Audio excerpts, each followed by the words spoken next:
தென்னாடுடைய பெரியவா போற்றி, பெரியவா போற்றி, பெரியவா என் நாட்டவர்க்கும் இறைவா போற்றி, இறைவா போற்றி, இறைவா சர்வஜா சர்வவியாபி மகா பெரியவா சரணம், மகா பெரியவா சரணம், சர்வஜா சர்வவியாபி மகா பெரியவா சரணமாய பிறப்பருக்கும் மகா பெரியவா போற்றி, மாய பிறப்பருக்கும் மகா பெரியவா போற்றி. ಅಪಾರ ಕನ್ನಡ ಸಿಂಧಂ ಜಾನದಂ ಶಾಂತರೂಪಿಣಂ ಶ್ರೀ சந்திரசேகர குரும் பிரணமாமுதானம் கலியுதேவம் காஞ்சிபுரம் யூடியூப் சேனல் பிரத்யேகம் நம்ம மகாபெரியோட பக்தர்களுக்கு ஏற்பட்டு கொண்டிருக்கும் அடுப்புகளை ஒவ்வொரு நாளும் வருவோம். அதுக்கு ஒரு தலைப்பு, அடுத்தோட தலைப்பு மதிக்காதவா அஜ்ஞானத்தை மிதிச்சுட்டார், மதிக்காதவா அஜ்ஞானத்தை மிதிச்சுட்டார். இந்த சேனலை இது வரைக்கும் சப்ஸ்கிரைப் பண்ணாலும் பண்ணுங்க, தினமே பாருங்கள். நீங்கள் கேள்விப்படாத அனுபவங்கள் தான் வரலாம் அப்படின்னு எனக்கு தோன்றதை பிரிவாக கொடுத்த புத்தியில் சொல்கிறேன். கணபதி அக்ரஹாரத்தை சேர்ந்த குமாரி ஹேமா அவளோட இன்டர்வியூ நம்ம நிறைய பார்த்துன்னு வரோம். அவள் அப்பா வந்து ஸ்ரீனிவாசன், அவள் எல்லாருமே பிரிவாவளோட சேர்ந்து எல்லாருமே கிளி அப்படின்னு அவரை கூப்பிடுவாராம். அது ஏன்னு தெரியல அப்படிங்கிறான். இவள் அப்பா வந்து கிளியோட அப்பா வந்து பரமேஸ்வர ஐயர், அவர் ஸ்ரீனிவாசோட தாத்தா, அதாவது பரமேஸ்வரோட அப்பா வந்து அவருக்கு தாத்தான்னு சொல்லலாம். ஸ்ரீனிவாசனோட அப்பா பரமேஸ்வரர், பரமேஸ்வரோட அப்பா வந்து ஜிபி சுப்பிரமணிய ஐயர். இவர் ரொம்ப ஃபேமஸ் வக்கீலாக இருந்திருக்கார். தஞ்சாவூரில் போய் இருந்து வக்கீலாக அங்கே தொழில் பண்ணியிருந்திருக்கார். அந்த ஜிபி சுப்பிரமணிய ஐயர் அவர் வந்து ஜிபிஎஸ்ன்னு சொல்லலாம் நம்ம இப்போது புரிஞ்சுக்கிறதுக்காக, என்ன பெருசாக இருக்கிறதுனால. ஜிபிஎஸ் வந்து அவருக்கு ஒரு அபிப்பிராயம் என்னென்னா, ஒரு சன்னியாசின்னா தனியாக தான் வரணும். ஆனால் மகாபிரியா வந்து யானை, குதிரை, ஒட்டகம், மாடு, அது காளை மாடு, இந்த மாடு, பசு, அதை தவிர வேத கோஷ்டிகள் வாழோடலாம் மொத்தமாக அப்படியே வராரு ஒரு.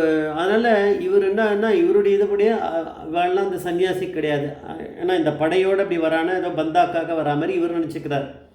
அதனால் இவருக்கு இவரும் இப்படி இருந்ததோட அக்கம் பக்கத்தில் இருக்கவா எல்லோரும் அந்த கிராமத்தில் எல்லாரையுமே அந்த மாதிரியே நினைக்க வச்சுட்டார். அவர் மகாபெரிவான்னா நம்மளுக்கு வேண்டாம், அவர் நிஜமான ஒரு கிடையாது, சன்னியாசி கிடையாது, அவர் ஏதோ சீன் ஏதோ காட்டுறவர் அந்த மாதிரிலாம் அவள் நினச்சுட்டு அவளை மெஸ்மரைஸ் பண்ணிட்டார். அவர் கொஞ்சம் பெரிய மனுஷன், நிறைய கைங்கரியம் நிறைய பண்ணுவார். அதை சொல்லணுமே நம்ம, அவர் நிறைய தர்ம காரியங்கள்லாம் பண்ணுவாள். அதுக்கு அது புரிஞ்சுட்டு அவர் சொல்கிறதுலாம் கரெக்டாக இருக்கும்னு அவள் நினச்சுட்டா. அதான் அந்த கூட்டமே மாறி எடுத்து அப்படியே பெரியவாளுக்கு அகெயின்ஸ்டாக. அதனால் பெரியவா ஒரு வேளை இவள் ஊரை தாண்டி எங்கேயாவது போகிறார் அப்படின்னா 1 கிலோமீட்டர் முன்னாடியே, இந்த ஊர் வரத்துக்கு முன்னாடியே என்ன பண்ணுவாராம், கணபதி அக்ரஹாரம் வரத்துக்கு ஒரு கிலோமீட்டர் முன்னாடியே அப்போ வந்து மேனாவில் மேனா ஷட்டரை மூடிடுவார், மேனா அந்த ஸ்க்ரீனை மூடிடுவார். உள்ளே தான் பெரியவா இருப்பாள். அவளும் எல்லாம் அப்படியே போகும். அதனால் மற்றதெல்லாம் ஒன்றும் இது கிடையாது. அவள் ஒன்றும் தடுத்தெல்லாம் நிறுத்த மாட்டாள். அவள் வந்து தரிசனம் பண்ண மாட்டாள். அந்த ஊர் தாண்டி 1 கிலோமீட்டருக்கு அப்புறம் தான் அந்த ஸ்க்ரீனே திறப்பாராம். பெரியவா எதுக்குன்னா அவளை பிடிக்காதுன்னு இல்லை, தேவையில்லாமல் அவளுக்கு தொந்தரவு கொடுக்குவானா, நம்மளால் அவள் மனசஞ்சலம் வரவானா அப்படிங்கிறதுக்காக தான் அப்படிங்கிறத இவள் பின்னாடி புரிஞ்சுட்டா. பெரியவா அப்படி தான் பண்ணுவாளாம். இதெல்லாம் முடிஞ்சுது. இதெல்லாம் பெரியவா வந்து மடத்தோட அட்மினிஸ்ட்ரேஷனால் தான் பண்ணுறாரு அப்படின்றத எப்படின்னா, இவர் வந்து அதுக்கப்புறம் ஒரு தடவை அந்த கிளி வந்து அவருடைய தாத்தா தானே இப்போ பிரச்சனைக்குள்ளாள், ஜிபி சுப்பிரமணிய ஐயர். அவர் பார்த்து சொன்னாராம், சின்ன பையனாக இருக்கார் கிளி ஸ்ரீனிவாசன். அப்போ கூட சொல்கிறாராம் அவர் போய் அவர்கிட்ட, நீங்கள் சொல்கிறதெல்லாம் சரிதான் தாத்தா, ஆனால் பெரியவா வந்து சன்னியாசிங்கிறதுனால எந்த ஒரு பங்கமும் இல்லாமல் இருக்கா, எந்த குற்றம் குறை அவர்கிட்ட கிடையாது. மடத்தோட அட்மினிஸ்ட்ரேஷன் எல்லாம் அவள் தான் பண்ணுறா. அதனால தான் இதெல்லாம் கூட்டிகிட்டு வர்றார் அவர். நீங்கள் நன்னா படித்தவர், நான் சொல்லி உங்களுக்கு தெரிஞ்சுக்கணும்னு இல்லை, சின்ன பையன் எப்படி பேசியிருக்காரு அதை பார்க்கணும். உங்கள் ஒருத்தருக்காக இந்த கிராமத்தில் இருக்கவா எல்லாம் அந்த அனுகிரகம் இல்லாமல் அவெல்லாம் இருக்கா, நீங்கள் வந்து கொஞ்சம் யோஜனை பண்ணுங்க அப்படின்னு சொன்னாராம். அப்புறம் ஜிபி சுப்பிரமணியர் சொன்னாராம், அப்போ டக்குன்னு அப்படி போய் பெரியவா அவரோட புத்தியில் பூந்துட்டாரு. இந்த பையன் சொல்லி கேட்பாரா, ஊரில் இப்படி அவர் மாற்றி வச்சுருக்காரு. அதுதான் பெரியவா அங்கே பிரத்யக்ஷம் அப்படின்னு நம்ம தெரிஞ்சுக்கலாம். சின்ன பையன் சொல்லி பேரன் சொல்லி கேட்டுக்கிறாரு, கொள்ளு பேரன் சொல்லி சரின்ட்டார். நான் வந்து அப்படியா சரி, ஆனால் இவ்வளோ நாளாக நான் பெரியவாளை உதாசீனப்படுத்திட்டேன். இப்போ அவர் எதிர்க்க வந்து எந்த முகத்தோடு நிற்கிறது அழைக்கிறது எனக்கு ரொம்ப லஜ்ஜியாக இருக்குது. நான் இந்த ஊரில் இருக்கவா யாரையும் அனுப்ப முடியாது. அவள் என்ன நானே இப்போ இவ்வளோ படிச்சிருக்கேன், இதை பண்ணியிருக்கேன், நானே இப்படி இருந்தேன்னா அவள் போனால் நிச்சயம் அவள் போகவும் மாட்டா. அது நியாயமும் இல்லை, நான் தான் போகணும். என்னால் போக முடியல. ஒரு காரியம் பண்ணு, நீயே போய் எனக்காக பேசு அப்படின்னாலும். அப்போ வந்து அந்த கிளிக்கு வயசு 16 17 அப்படின்னு யார் சொல்கிறாங்க, அந்த கிளியோட பொண்ணு தான் சொல்கிறா, குமாரி ஹேமா. அவள் சொல்கிறா. சரின்ட்டு ஒரு நேராக பெரியவா கிட்டே போனாராம். பெரியவா கிட்டே போய் சொல்லியிருக்கார் விஷயத்தை எல்லாத்தையும் சொல்லி.